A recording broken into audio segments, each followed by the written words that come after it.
Ladies and gentlemen, welcome back to the True Life Podcast. I am so excited to be here today. We have two incredible people in the world of psychedelics.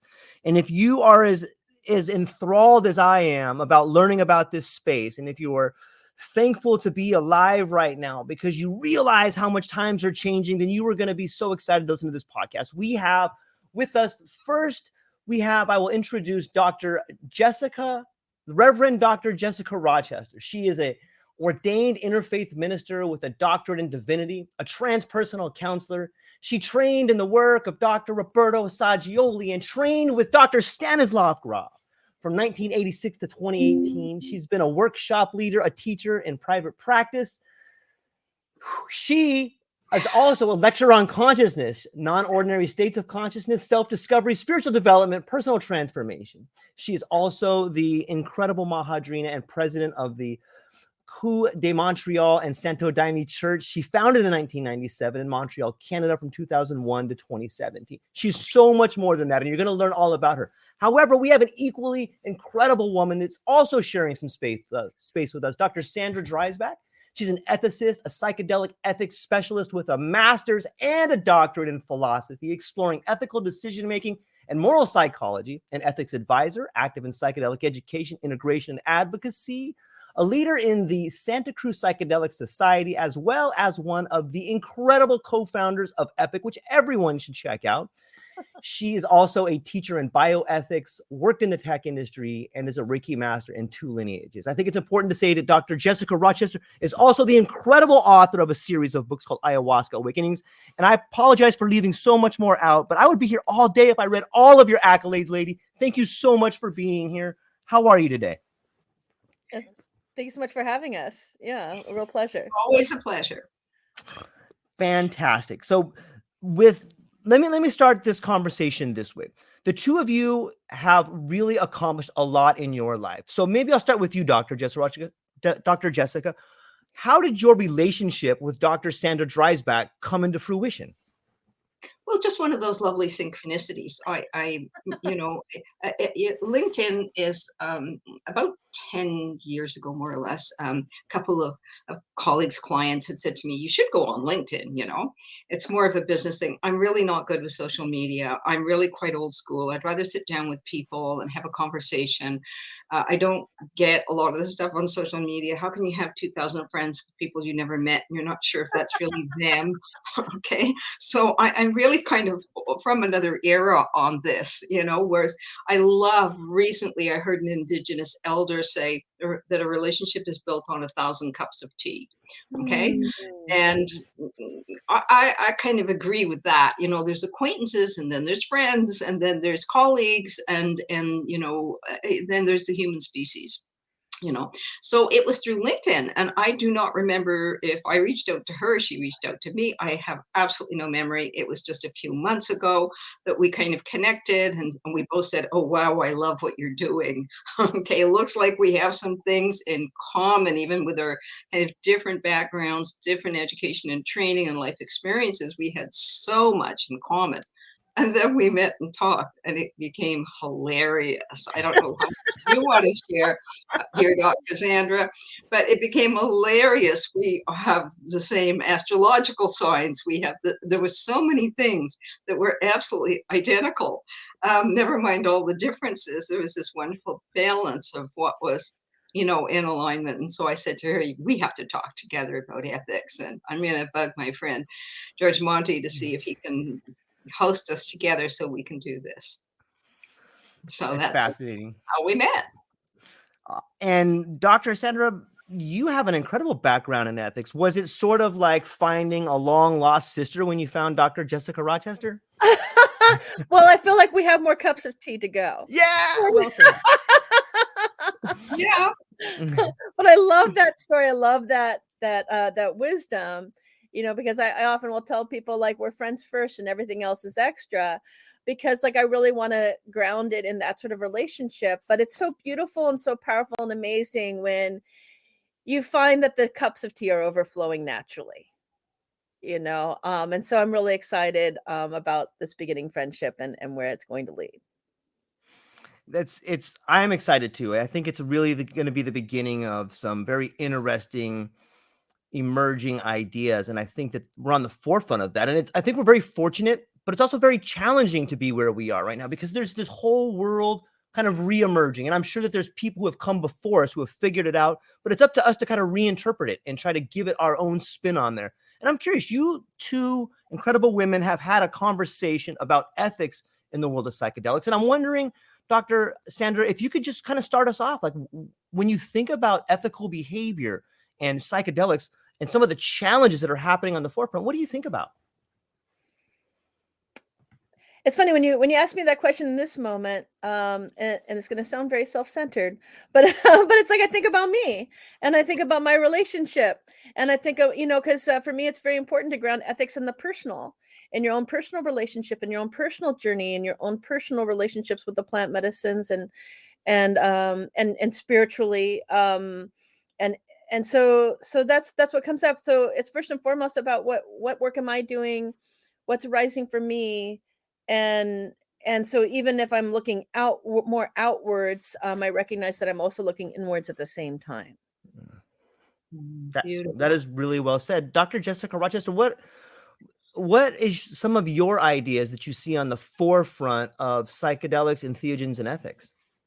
Well, to reach back, it's a great question. And hope there's going to be lots more along those lines that we can talk about today. So what seemed important to me was, and continues to be, I've now written 3 codes of ethics. One co-wrote with our team when we were writing and then publishing the research we did, entheogens and psychedelics in Canada, proposals for a new paradigm. Is, this came out of conversations that I had with colleagues where my main concern was the ethics. But taking a step back, let's look at, when did ethics codes start? And how did they evolve? Where did they come from? And this is the part that really gets me interested, okay? And we can look and we can see nearly 4,000 years ago, there's recorded evidence in ancient Egypt, Sumeria, take it back, ancient Greeks, of course, with their philosophers. Of course, Dr. Sandra is going to be able to possibly bring in pieces around that, having studied philosophy.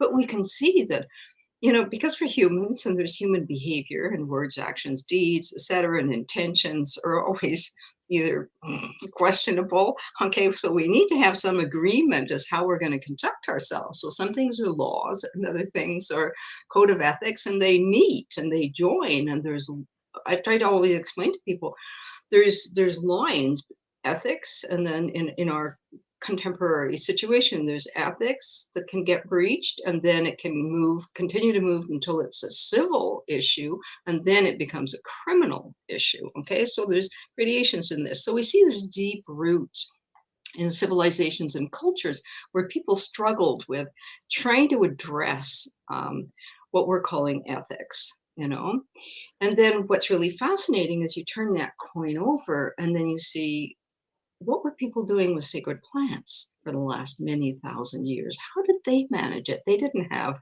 codes of ethics, They weren't sitting around philosophizing as to what laws they could draw up around this. What were they doing and how were they handling it? So the roots in my tradition, which is the one I really only feel I can speak with any even small measure of authority, is my personal tradition, which is Santo Daime. The roots is Ayahuasca.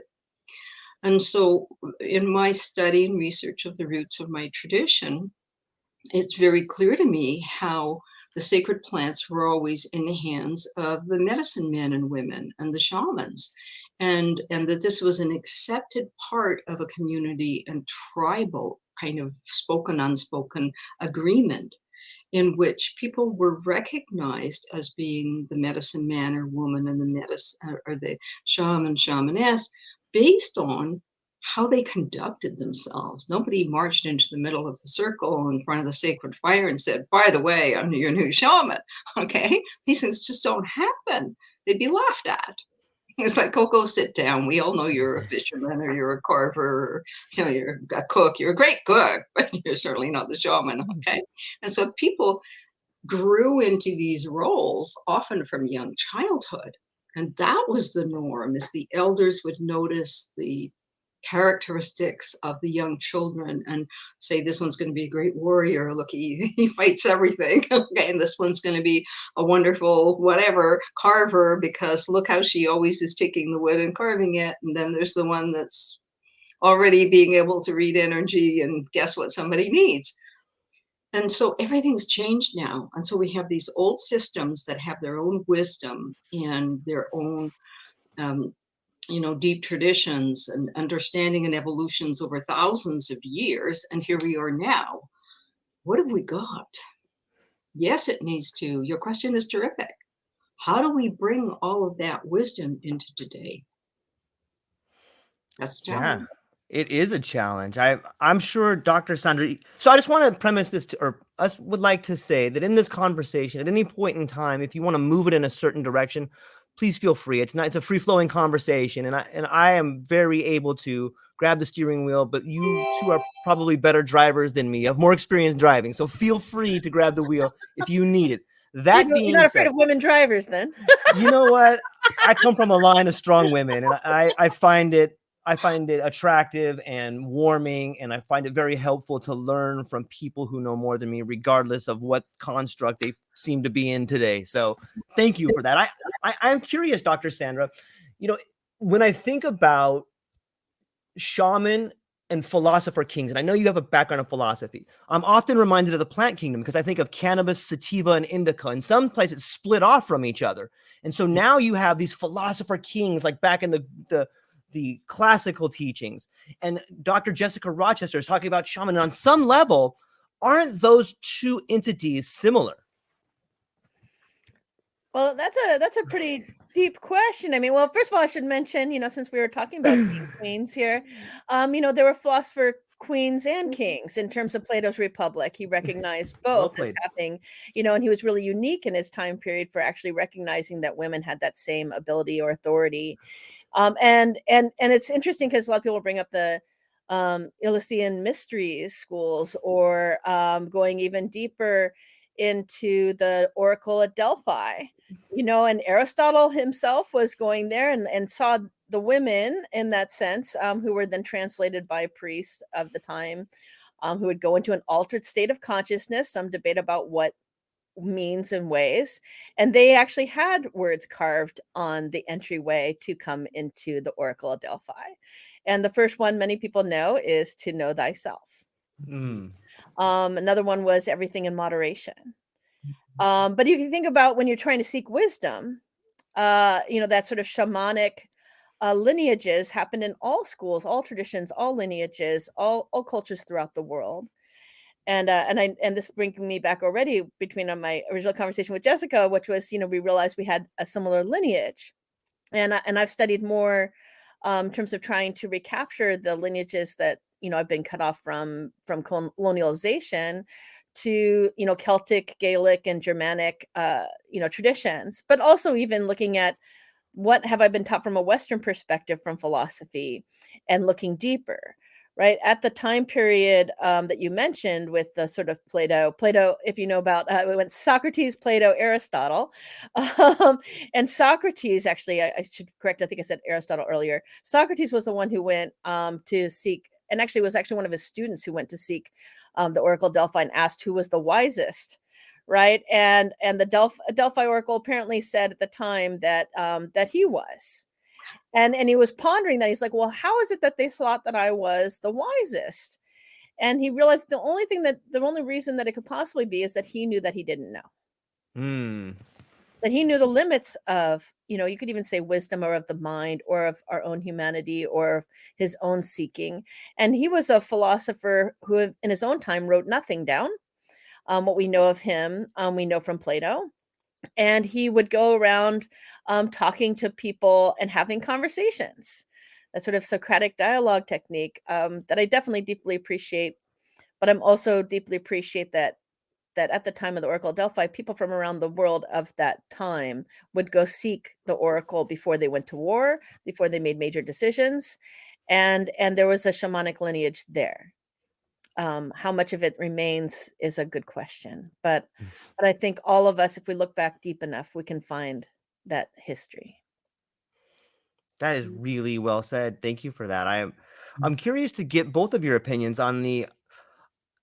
It seems like the more we move forward, the more we can look back to the past to find ways that worked. And we find ourselves now in this world where, whether it's just, if you look at the corporate world or governance, it's kind of a mirror of ourselves. Like, we're all guilty, right? We're all guilty of the tragedies that are unfolding in front of us. And so it's up to the individual, I think, in order to become the best version of ourselves, to move this whole thing forward. And I think that's the way out. But it's very difficult. It's very difficult for people today to stand up in the face of authority, because you may lose things. You have this attachment to fear. And so the question I'd like to pose to both of you is, what do you think is the relationship between the current psychedelic renaissance and fear? I'd like to start with you first, Dr. Jessica Rochester. Okay, hold your thought and ask Yeah, the question. please. I really want to jump off something that Dr. Sandra said, okay? Yes, So, please. because thank you so much. That was such a delicious wrap up of philosophy. I enjoyed every word. And, at any rate, what I think is a big part of it, and this may partially answer your question, is as kind of the modern ages came and different things developed and science took its place, and then there was this division, and it's something that I speak about and I've written about, where we have this division between the body, the mind, and the soul. Okay, and Western civilization did that to a large degree, kind of formalized that division, because the church had staked out, the main European churches which were mostly kind of Christian, and they staked out their territory. Okay, we own the soul, and the doctor says, well, wait a minute, we own the body. And then this emerging science, okay, the philosophers had been around forever, that psychiatry and psychology got on board much later. Okay, those are much more recent professionals, and with different maps from philosophy, but overlapping in many ways. And so it's that division where we kind of got our wholeness, the wholeness of me with me, okay, that my mind and my body are connected, and my soul, and they're all intertwined and one, and we can talk about them, as separate, but they aren't separate. And so how do we have a conversation with a language that is always inclusive of the unique, individuality of each person, at the same time the oneness? And so this is about inventing a language that we can discuss with each other these principles, because otherwise it gets lost and we fall into our little mental constructs, and then we want to pack everything into its neat little box. So this belongs to psychiatry, and this belongs to that, and this belongs to that, and therefore we can't kind of have a say on it. And until we go back to some of those old traditions, the circles around the sacred fire, where you hold the talking stick and where you get to share your thoughts, and everything gets listened to and included. And how do we do that now? What does that look like? Stan Grof always taught us that we have to build a bridge between science and spirituality.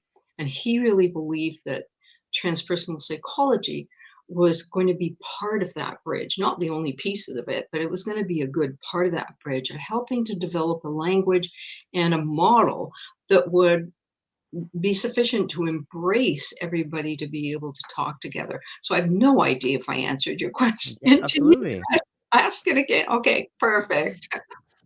Absolutely. I admire the idea of the archaic revival, of coming back to a place before we went out of bounds, or before we became so divided. And I like the way that you brought about this idea of division. And I think you spelled it out really well, and you showed a path.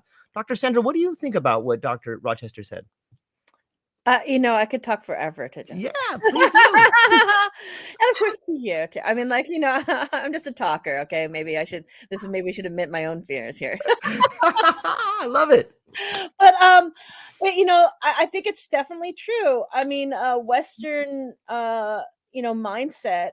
I mean, everything to me, energetically speaking, has the sort of yin and the yang, right? The what's good about it is also going to be the shadow, which will interplay into your fear aspect here, right? So, like, the strength of analytical thinking and rational thinking is the ability to help us order, recognize, and you could even argue a certain amount of control, like, drawing between the lines. There's a beauty to that, but then there's a lack of freedom in that too, right? So the same thing, that's the strength of, like, maybe dividing up the body into specializations. Like, you're the knee specialist, you're the heart specialist. It's like, well, who's the human specialist, right? That sort of holistic is end up lost in the parts. And a lot of Eastern traditions kept that sense of holisticness, but getting back to the strength and the weakness is like, well, if you emphasize the parts and the divisions, you may have knowledge or deeper knowledge of particular aspects of that piece, right? Even myself, in focusing on ethics, like, well, there's some depth of knowledge I have from those Western traditions, but there's like, well, what am I missing? It's very much an analytical tradition. And so when I graduated, then I was seeking for wholeness and for deeper spiritual meaning. And similarly, if we think about what does fear have to do with any of this, I mean, I'll even sometimes tell my kids, we all have our strengths and we all have our weaknesses, and that's part of what makes us human. And if we're living in our authentic selves, then our natural strength should come forward. And by getting also something Jessica was mentioning about working together, working in community, interrelationship is where we're actually in our biggest strength. We can recognize our individual roles or responsibilities or our strengths, but we need to also recognize our weaknesses and our fears, in as much as we recognize our loves and our passions. And I think one of the things that psychedelic space does really well, at least in recognizing is important, is doing what we call shadow work. And you don't have to call it, the dark shadow. People sometimes let's talk about golden shadow, right? All your potentiality and your ability and your giftings you can be afraid of just as much as you can be afraid of, being abused or being harmed or something else, right? Other fears that arise. And psychedelic or transpersonal states, as Jessica brings up, there's lots of ways to get there. You don't need to have psychedelics or plant medicines to develop those relationships. And even pulling back to what we were talking about earlier about, shamanic lineages and people being identified as being maybe more highly sensitive or being more energetic or having, a certain gifting, right? Like one's maybe seen as sort of an aptitude or interest in like physical, activity in a particular way, like they're the athlete or something like that. Versus someone who's seen as like, well, the sensitive child would have been identified as the shaman, right? And our culture in some sense has been disconnected from that sense of wholeness. And what we're learning now and what the gift psychedelics can bring us back into and right relationship can give us, getting back into ethics, is recognizing the strength by looking at our weaknesses and the weakness and looking only at our strengths, and the wisdom that is found in all traditions, and how we actually really are better when we don't just look at the one and the many, but the many and the one as well. That was beautiful. There's a lot of points in there that kind of ring true to the world I see emerging, or the world that we see re-emerging. And if we were to just keep driving down this road and we continue to move into this world of ethics and psychedelics and entheogens, it seems to me what we're driving towards is this concept of the relationship between fear and money, because I see that being a giant stop on the road to psychedelics. I see people with patents. I see other people that are over here trying to add different molecules to different things. And if I put on my hat of just observer, I'm not really fearful. I think that psychedelics is going to teach people that we need to realign our values. And right now, money seems to be the thing we use as a barometer for values, but that's so not true. Like, we need to realign values. And I think psychedelics is doing that. I think that we're going to see this the same way that the hyphae and mushrooms, when you grow them, they grow together. So too is our ideas of money coming together. But it's scary at first, and it brings us back to fear. And so I know that was kind of a shotgun out the back door right there, ladies. Are I you really apologize. afraid of money? I mean, like, let's just be honest here. Okay. Are you really afraid of money? I mean, is your money in your wallet going to come out and attack you in the middle of the night? It's not. It's really not. But so, even in terms of corporatization or privatization or colonialization or, what are the fears? What are we really afraid of? And if you ask me, we're afraid of ourselves. Right. Right. And we already know the harms that we've already caused, and we're getting to know them deeper, whether we're talking about, I know I've mentioned colonialism lots of different times, but it's part of our own history, since we're all, white Western peeps here. Owning even like the experience of sexism, racism, privilege, and how that's shown up. And one of the ways we've symbolize that, we don't have the language, like Jessica was saying, we use metaphors, stories, analogies. Money is a metaphor or a way of representing that sort of that other fear about that's within ourselves and that we see in our world reflected in us, right? In that sense of mirroring. And if we really, I mean, people are concerned because we already know we've caused harm to First Peoples, to medicine keepers. They are not being honored. They're not the leaders of this movement. They're frankly not, and it's not because they shouldn't be, but it's we're already still recognizing that we're not in right relationship, and part of that healing and looking the shadows of all of it isn't just fears; it's what we don't want to look at. Wherever you're gazing, you're also knowing where you're not gazing. And now I think psychedelics and plant medicines in this work, in this space, is encouraging us to look at the shadows of capitalism, the shadows of what has, the privilege of what, or putting, reason on a pedestal. There's, that takes us away from our heart space. It disconnects us from nature. It disconnects us from ourselves.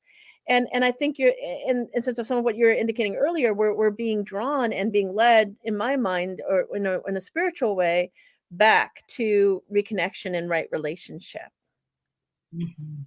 You're speaking about fear, and you asked a question about fear, and I love all the things you just shared, and totally agree with them. And just to take a little larger step back, is that in my spiritual practices of over 50 years and 27 years now in the Santo Daime, what I came to understand is the deepest fear is having all revealed to us. For most people, the deepest fear is to return to the divine, because knowing that, everybody, we all kind of project onto the divine whatever story we've been taught, whatever story we believe, whatever customs we've been, exposed to, and our fear of inadequacy, our fear of having failed, our fear of our mistakes, our fear of everything we've shoved under the rug and in the closet, that we will be unworthy in front of what and who we believe the divine to be. But that lies in the core of our idea of separateness. I love that Einstein quote of, it's an illusion. What's separate?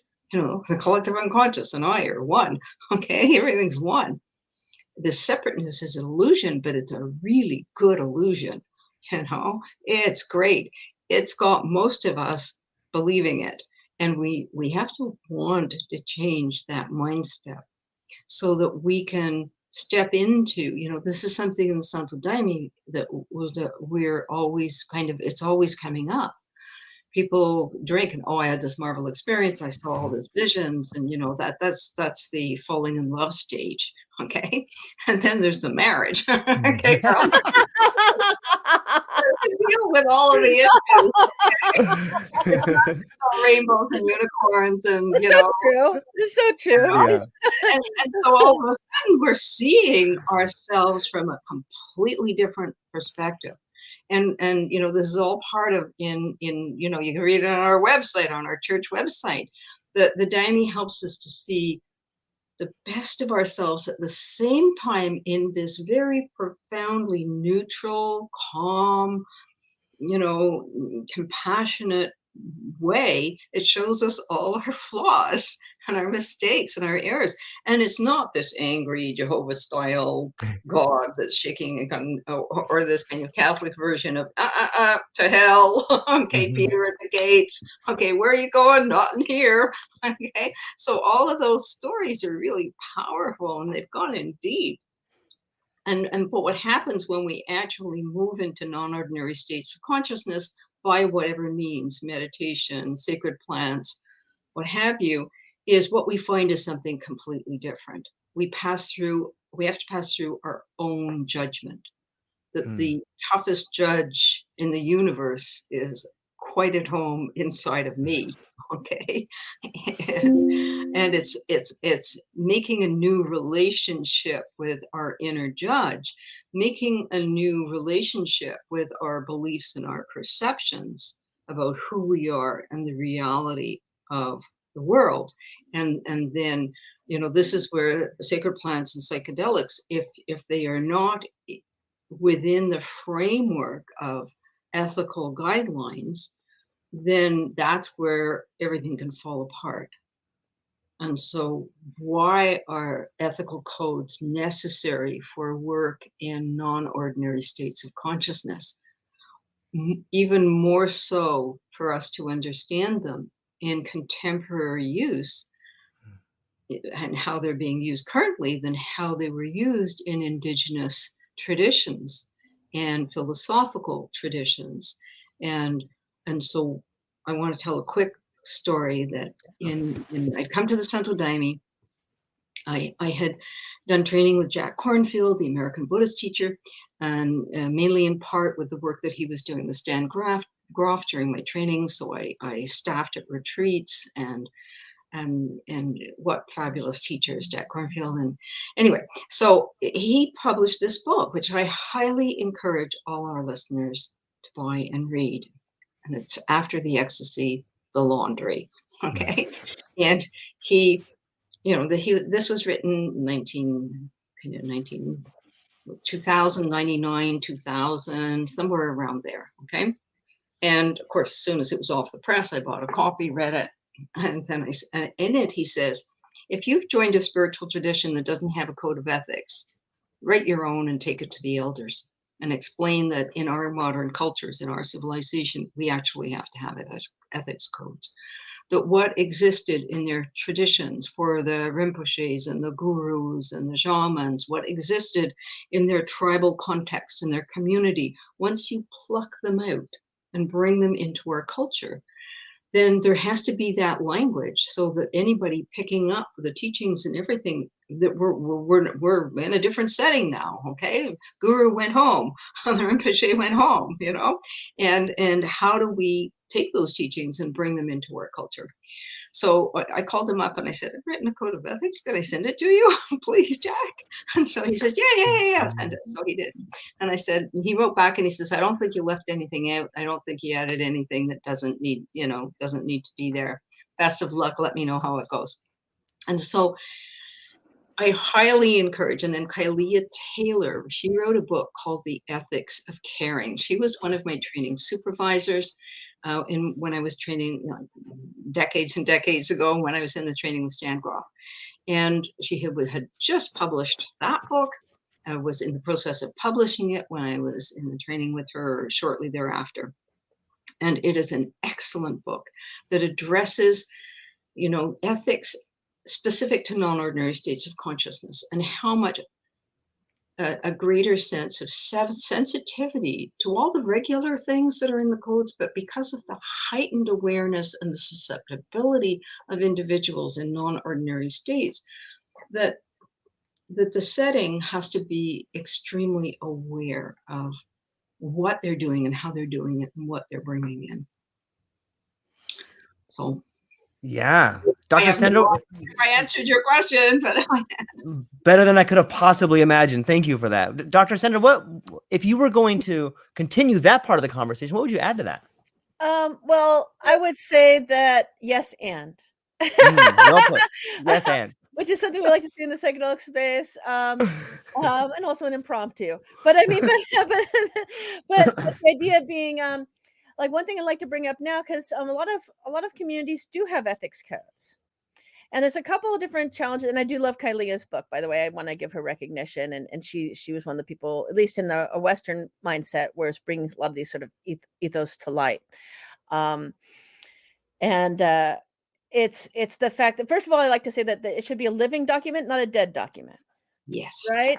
And we're changing. We're always, reflecting. There's new situations, things that you couldn't have foreseen when you originally wrote the document. And you have a living group of community of people, and they're not dead. I mean, like, not that we don't want to include the living dead. I mean, in the sense of not zombies, but but in the sense that I mean, spiritually, I recognize that they're all with us. So there's that. Also, one way I like to talk about it too is like, your code, is supposed to be a way, like having like a mission statement or a value statement. It's a way to indicate what your North Star is, that what are your values, what is guiding, right? If the codes are like the boundaries, or the, people talk about like, well, you should set healthy boundaries in your life or in your relationships. And one thing that always grifts me on that is that, well, you got to understand that those boundaries are set by your values. So like if you care about honesty and being in integrity, then guess what your boundary is? Then it's someone who's being disrespectful or dishonest or not in integrity. Or establishing if it's in integrity, like, Jessica, it wouldn't be an integrity for me to serve ayahuasca, right? So, that would be a boundary for me, right? And so the codes actually is a way, literally codifying what those boundaries are based on some sort of central ground or North Star or compass of value. But the codes don't necessarily tell you, and neither does the value in and of itself, tell you how to navigate. If we're a ship sailing in the middle of the night in the Pacific or Atlantic, or wherever seas you may be traveling, your internal seas of consciousness, right? It helps to know what that is before you go in, that intention, that mindset that Jessica's also bringing up, also what other people are bringing in. But it's also important to know, well, how do you navigate it when you're there? How do you use that compass and make use of that North Star to guide your path? How do you support people in a community if one person gets sick? Who shows up to man that part of the rope, right? Because that's, we're human. And this is the other piece I'd like to bring up too, is there's a sense sometimes that ethics means that we're supposed to be perfect. And if anything, I would say, it's quite the contrary. It's a commitment to being in integrity and recognizing that we're not. And having a North Star doesn't mean you're always going to be on perfect north or magnetic north. It means that you're going towards it. And it's funny, I don't always bring up biblical references, but like sin, the origin of the word sin has to do with missing the mark. If you think about a target, hitting the bullseye would be the mark. People being born in sin, in terms of, one way of interpreting this information is to say that we're not at 100%. We're not going to hit the bullseye because we're human, we're perfect. And it's not to say and to condemn us for being human. We don't yell at the baby for falling down when they're learning to walk, right? We recognize that they're learning to walk and that stumbling is part of the process.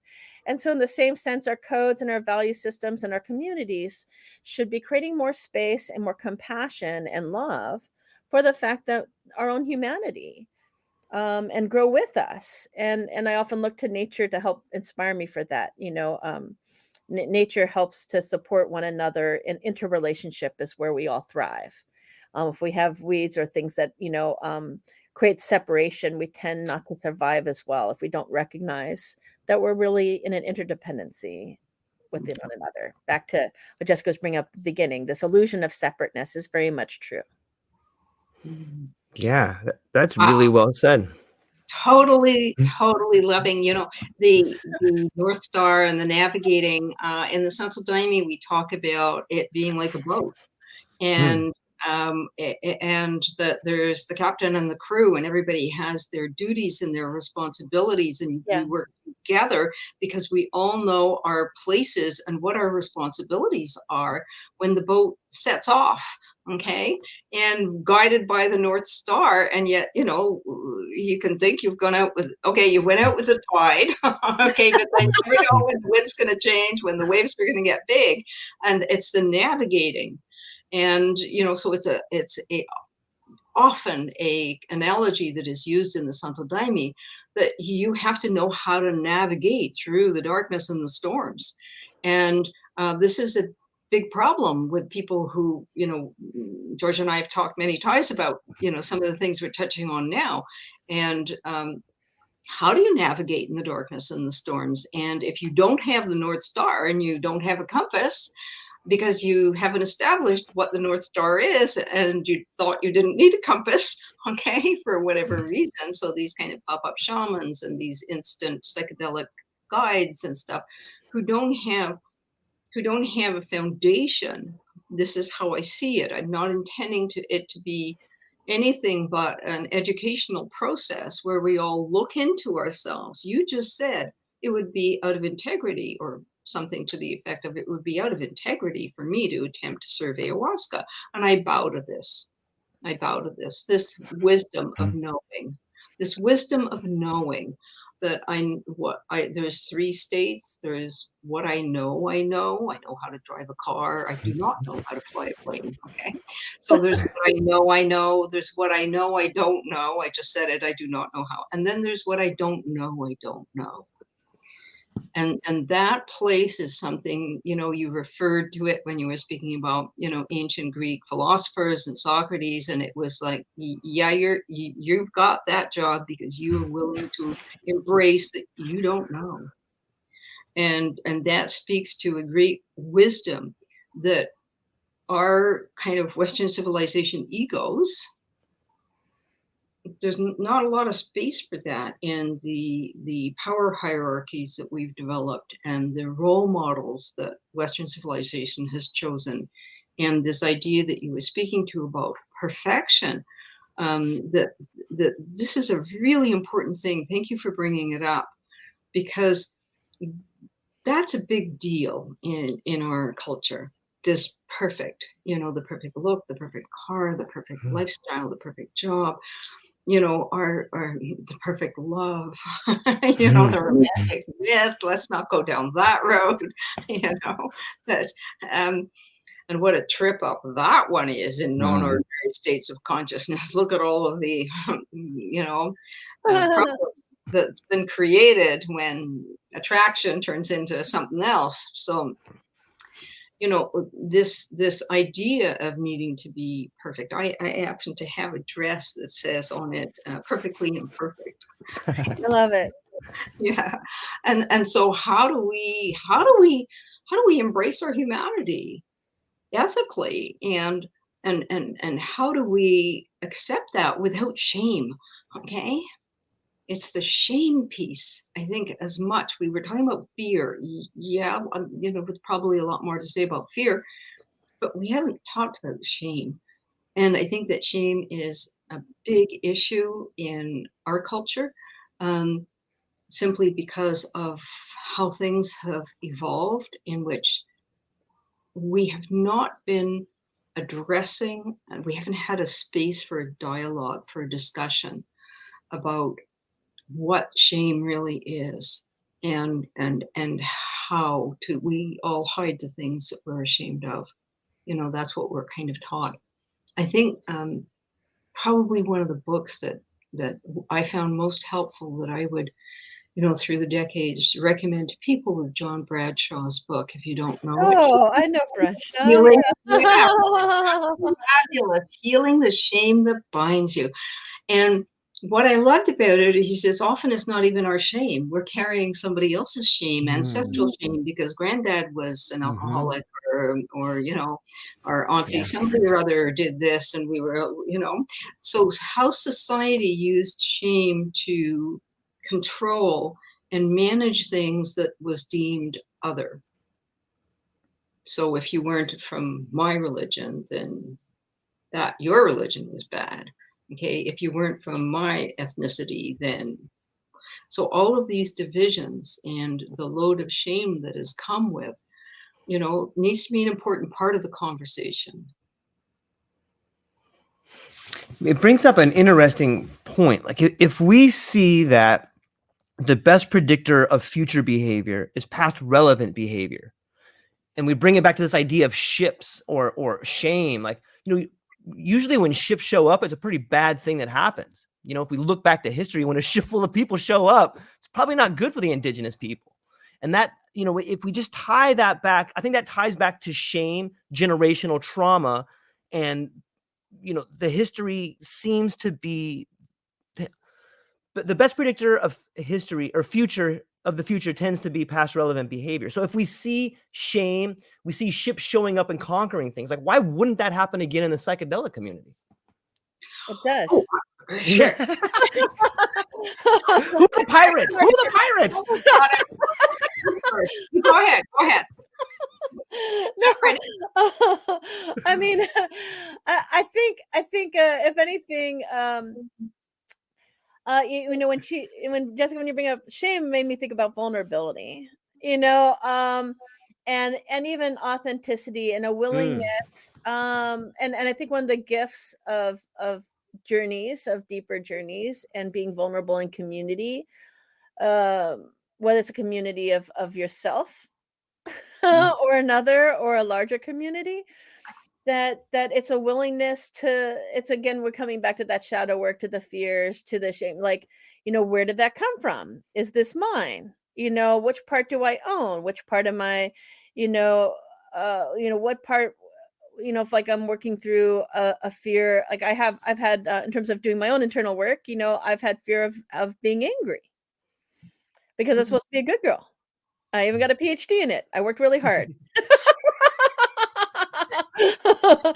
You are literally seeing some of my shadows and vulnerability, but it's like, the same element, like you can go into the high vibration or the low vibration of it, right? Like the good aspect, or the good, but it is, to try and be in integrity, to have a good character, to be virtuous, to be willing to be vulnerable at the right times, right? And learning that discernment, that wisdom piece. Gosh, you're going to bring up Greek philosophers again for me. I like, why are all the Greeks getting some credit today? But like Aristotle talked about virtue as being the sort of mean between two extremes of vice. One vice of excess and one vice of deficiency.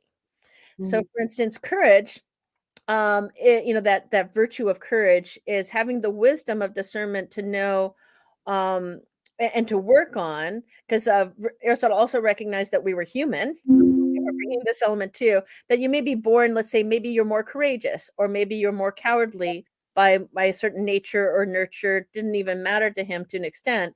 But through habit, through practice, you can work towards the virtue. But a deficiency would be like total absence of that trait, which would be cowardice, or a total presence or overly presence, like the excess would be audaciousness. You're jumping off a cliff without even looking if there's water there, right? Or the lemming mindset, you're just following, right? That's not real bravery. That's the absence or a certain blindness. But wisdom is, that people seeing, having the fear and doing it anyway. But knowing and having that wisdom of the virtue of what makes it courageous. It's like, I know I'm being vulnerable right now. I know I'm taking a risk right now, but it's more important for me to be vulnerable and to risk that possible shame, because it's important. If I'm not willing to do it, how can anyone else do the same? Or how can I heal this shame in my family, or this experience, or how, since Jessica and I also happen to be two women, how sexism has affected us, and how intergenerationally, how has that been shifted? I could have judgment for my ancestors or women before me, but like, understanding the wisdom that they brought, and how I'm able to go forward because of what they were able to conquer and work through and be vulnerable with, and not be ashamed when people told them to be ashamed. And going forward, what do I hope for my daughter, who happens to be transgender, right? And her definition of femininity, and being brave and courageous and not being ashamed because she doesn't have a biological body that defines her in that particular way, and what that meant to be a woman, in our time, right? So it's just really beautiful. I love this topic, and I'll let someone else make a comment now. And I also noticing there's some comments in here about Laws being the consequence of failure of ethical systems, especially of scale. I think that's an interesting question. Yeah, I can put it up here. Dr. Jessica, do you want to address the what Dr. Dreisbach had to say? Oh yes, the sharing is so deep and rich, and there's so many possible ways to jump from it. You were speaking about vulnerability and the fear of being vulnerable, and this is universal. And some people will cover it up with being arrogant, and some people cover it up with taking space, and some people cover it up with all these different, tactics that we use to protect our vulnerability. And what you were saying is, in the end, um, I'm going to quote a dear friend of mine who, such a beloved colleague, unfortunately passed from illness about 2 decades ago now. And we used to spend every Sunday lunch, almost every Sunday lunch together. We'd head down to Chinatown, we'd order up our favorite food, and we'd sit. We always had the same corner table out near a window in our favorite Chinese food restaurant in Chinatown here in Montreal. And we'd go for a late lunch. We'd hit just after the lunch crowd so we could have kind of privacy to talk. And we would spend a good 2 to 3 hours sitting there, just hashing over various challenges that we faced in our private practices, our teaching, our work, and stuff like that. And one thing that he said that was such a great gift was, people make the mistake about vulnerability. They don't understand that when you are willing to go to your most vulnerable place, you find there the place of greatest strength. And I am so grateful for that teaching that he shared with me. And it has stayed with me. I have shared it. I have passed it on. Here, take this nugget of gold, make it yours. Okay, and I don't own it. It's for everyone, and it has helped me, that knowing that if I am willing to go to that place that in this moment feels really scary, and breathe and open, then it will become a place of strength for me. Why? Because it returns me to authenticity. It restores my dignity. Hey, people, I see so much in our culture. I'm so sorry. This is going to sound very judgmental. And okay, I own it. It is. But I don't see a lot of dignity. When I do see it, I want to stand up and applaud. Okay. And there seems to be a lack of dignity. I don't know how else to describe it. So, are laws the consequence of the failure of ethical systems, especially at scale? Well, if I think I understand the question, I think that laws were developed out of ethical, philosophical discussions. Okay. And if we look at when the first ethical codes went into place, it was actually just after the Second World War, the Nuremberg trials. I'm not talking about the ancient ones that we were talking about, philosophical codes and things that are written on the Sumerian tablets. And I'm talking about modern codes, okay? That codes of conduct started to be really codified and put into place around many issues, and it became evident that these were needed. And I love what you said about dead documents and living documents. I actually wrote it down, and because this is what I've told everybody about the documents in our church, is these are living, and they need to, they will evolve. And I feel like I am forever reviewing. It's more than frequently than annually, our administrators' guidelines, our members' guidelines. As something else pops up and we sit down and scratch our heads, and I draft something, we all review it. Yeah, it needs to be included, and we reissue. And so, yes, these things do need to be evolving. And anytime you take, there's nothing wrong with, let's say, the 10 Commandments, okay? But the 10 Commandments didn't address a whole lot of things that were happening then that needed to be addressed. Okay, so it is what it is. So laws, are they a failure of ethical systems? I think it's a failure of human dialogue, and in which people who are in the world of laws My daughter is a lawyer. She's now a federal judge. So I've been exposed to lots of my work in legalization with Health Canada. I have friends who joke asking me when I'm going to get my honorary law degree. I don't think ever. I had to immerse myself in so many aspects of the law, and I see that there's a complete lack of dialogue. And part of that is just the reality is everybody is so busy trying to focus on, the knee specialist and the shoulder specialist. I had a torn rotator cuff a year, and so I had to see an orthopedic surgeon who specializes in shoulders. He doesn't do knees. Specialist in shoulders. When I had a torn meniscus, I had absolutely marvelous surgeon, orthopedic surgeon, who only does knees. Okay. And so that's the reality. So you have lawyers, I watch my daughter, she's so specialized in her field. And she would say, Mom, don't ask me anything about, divorces or this or that, because this is my area of expertise. So what happened is we have so much knowledge and so much stuff that we have to sort through and learn. I think that has been an important part of understanding why things got so separated.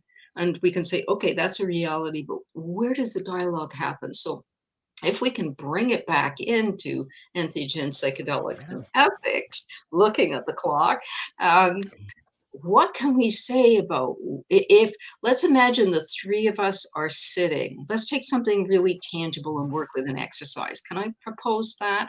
Let's say that the three of us are sitting in a circle with some other, doesn't matter how many people, but they're all new in the field of psychedelics. They're from different backgrounds. They're all interested in doing psychedelic therapy or starting a business or opening a clinic.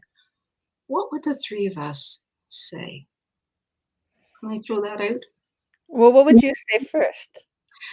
Well, what would I say first is welcome and thank you so much for your open-mindedness. Can we all take a moment and meditate and maybe say a non-denominational prayer and set our intention as to what this dialogue is about? That it isn't about one group of people trying to impose or control, because that's been a conversation that's happened a lot that I see happening in various conferences and chat boxes in LinkedIn or what have you, is that some people are pointing fingers. You're trying to control the industry. No, you're trying to control the industry. No, these things should be in place. No, these things should be. Okay, how do we have a larger conversation? So let's imagine we're in that larger conversation. What are we setting out? For me, it would be each of you speak as to what you see as being the passion that is taking you into this field, and what experiences, education, or knowledge do you feel you would be bringing to this field, and what do you feel that you would need? Would you need something more, learn something more, have something more in the environment, colleagues, what have you? What else would you need so that the possibility of higher good would come from your practice? That's what I think I would be asking. In the ceremony or the larger conversation? The more the I mean, when I larger conversation after we lit the candle and said a prayer. Let's see what I can hit here in this last few minutes.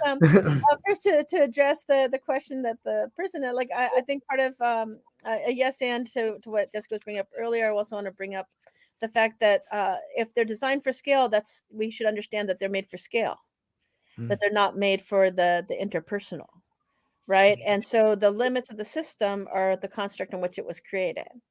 It's a shadow of that. So so that's part of the reason. And I would also disagree with the premise that laws aren't again, like not a consequence of a failure of ethical systems.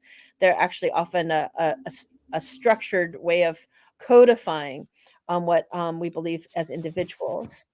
And back to the person in the ceremony, as well as to the larger space, that well, first my instinct was to say, well, you can choose not to be here. Give them the freedom of autonomy to recognize that that's their sovereignty that I want to recognize, and that make sure it's still in alignment for them. But back on terms of ethical systems and values that we're having in this conversation, it's really important for me for individuals to bring into their awareness what they value, and that they have their own internal guidance that can help connect them to that. So to seek that out first. Nice. Wow. Really well said. That was really well said. I don't know if I could. How dare you? I have to follow something like that. How dare you? Well, what would you say in the ceremony? See? I would start with our connection to patterns. I would say that I would try to bring in the idea that as the earth spins, it breathes and it expands and it contracts. Our breath expands and contracts, and our life even expands and contracts. And I think that that is a place where we can begin for us to see ourselves as a similar energy, and then we can move forward from there. Like I said, how dare I have to follow that? That's all I got. No, right I now. love mean, that. There's actually traditions that say, is it Indra? As Indra breathes out, universes are formed, and then breathes Yes. and then they die and are reborn in every single moment. So appreciate the universes and co-creation we've had together today. This was amazing. I feel like we just kind of scratched the surface. I'm hopeful we can come back and continue to have our conversation, because I think we could have taken it in a lot of different directions. But I really want to say to both of you, I really appreciate what you're doing. I'm thankful that you're here speaking with me, and I feel honored to get to host both of you on this platform. I wish you all the greatest success, and I'm looking forward to our future conversations. Before I let you go, I usually sum up the show with each individual talking about where they can be found, what they're doing, and what they're excited about. So I'd like to start first off with you, Dr. Dreisbach. Where can people find you? What do you have coming up, and what are you excited about? You can find me on the Epic Psychedelic site. I work in community, and I always try and uplift that work. You can always look at my name. I'm never great about my own website. I'm working on that. It's my growth edge. But what I'm excited about is this, conversations and being in community and sharing love and support for one another. That's what excites me, is working in community. So thank you for being in community with me, both of you. Yeah, pleasure's all mine. Dr. Jessica Rochester, where can people find you? What do you have coming up, and what are you excited about? Well, people can find me through my website, Reverend Dr. Jessica Rochester, and I'm offer on my website a lot of videos and audios free for educational purposes. I highly encourage people, if you're interested in this work, to have a look at my books and see if they talk to you. And if they do, my joy. And what am I excited about? I love these conversations. It's a great joy for me to when we were doing that research project on entheogens and psychedelics in Canada.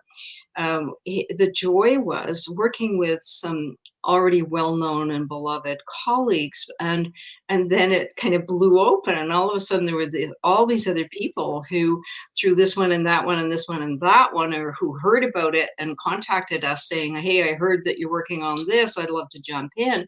And what happened was this network of wonderful people who are all interested in really assuring the next step here is a healthy one, is a fair one, interested in sustainability of this. And we're all clear on the distinction between entheogens and psychedelics.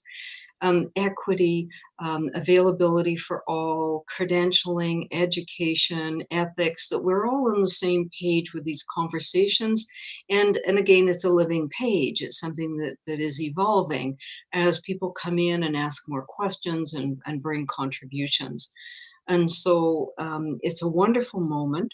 And if we can navigate through with wisdom and enough people in the community who are really interested in what's for the higher good of the larger community here, not just how's my personal clinic going to do, or how's my personal practice going to do, or how good am I going to look on that talk show.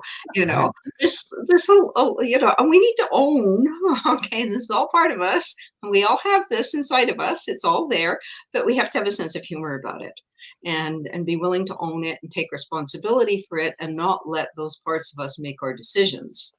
Okay, that's the thing that, I don't want my inner child to make my life decisions. Okay, my spoiled brat. So life has so much beauty. On the other side, there's so much difficulty. And I think that what is the core, I'm hoping, the message I give when I'm speaking publicly and people ask me, I say the plants are giving a message. It's in the introduction to my books. The plants are simply speaking through me. This isn't my message. I feel that this is their message.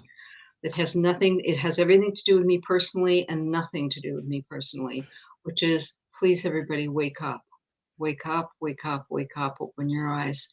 See what's happening with Mother Earth. See what's happening to our planet, and do what you can do. Do what you can do. Awaken your consciousness, awaken, and turn again to love yourself, the divine, nature, and community, and find a way to serve it. I love that. Thank you for that. I feel like I got goosebumps. Thank you. Appreciate it.